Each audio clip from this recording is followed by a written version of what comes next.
Now that we've seen how to draw some basic vector shapes, let's take a look at how these shapes interact with one another. Now, in the very beginning, I made sure that we turned object drawing mode off, and that means we're sitting in merge drawing mode. So let's see how this merging affects our vector shapes. I'm just going to choose the line tool, and I'm just going to draw a line straight across this rectangle shape that we made before. Now, so far, I haven't had any of my shapes intersect with one another. But if you've been drawing with yours, you probably noticed that as soon as we have two lines intersecting each other, or a line intersecting a fill, it actually modifies the items that it's intersecting. I click on both of these fill shapes, and you can see that they're split in half. I can also click on the line segments, on the strokes around the edges, and those are cut as well. In fact, even the line I just drew is broken right where it intersects. Even more strange, if I get rid of this line, I'll just select it and hit the delete key. I'll go back and click the fill, and you can see it's glued itself back together. This is the merge that we were talking about. Now, this also happens with fill shapes as well. Let me grab this fill that we made with the brush tool.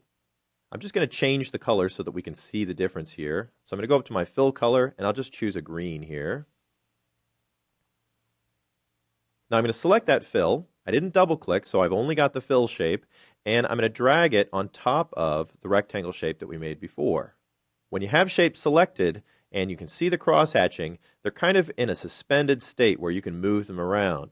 But as soon as you click away from it, we're going to see that merge occur again. And if I go back and select that fill and move it out of the way, you can see it actually cut apart the other fill and the stroke. We can see another kind of merging go on when we have two objects that are the same color. So let me grab this object over here. We've got that fill shape. Now I didn't double click, so I don't have these strokes here, and I'm just going to drag that over and drop it on top of our rectangle shape that we had from before. Once again, while it's selected, it's kind of floating, but as soon as I click away from it, it's going to delete anything it's on top of, which will be that blue stroke here. But since my two fills were the same color, instead of cutting them apart, it's actually joined the two together. So if I click on this, you can see that it's all one big fill.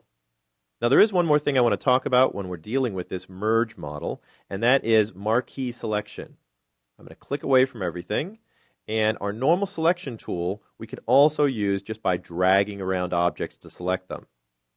I'll drag around this set of objects right here, and if I'm not too careful, if I leave out pieces of an object, I'll just let go of my mouse cursor there, you can see that I've actually selected part of the curve that was inside the marquee.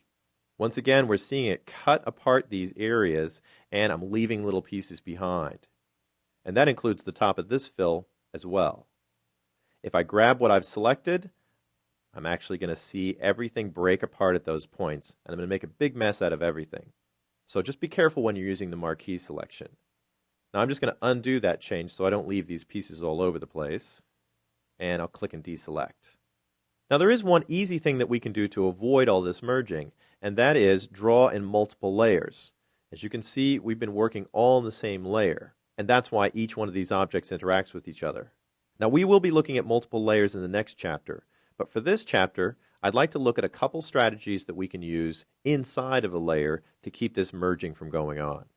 Now, I've never been that good of an artist, so I'm going to clean off my screen just by getting rid of a few of these squiggles here. I'll just do Control A, that's select all, and that'd be Command A on the Macintosh, and I'm just going to hit the delete key. And that way we've got a clean screen we can work with.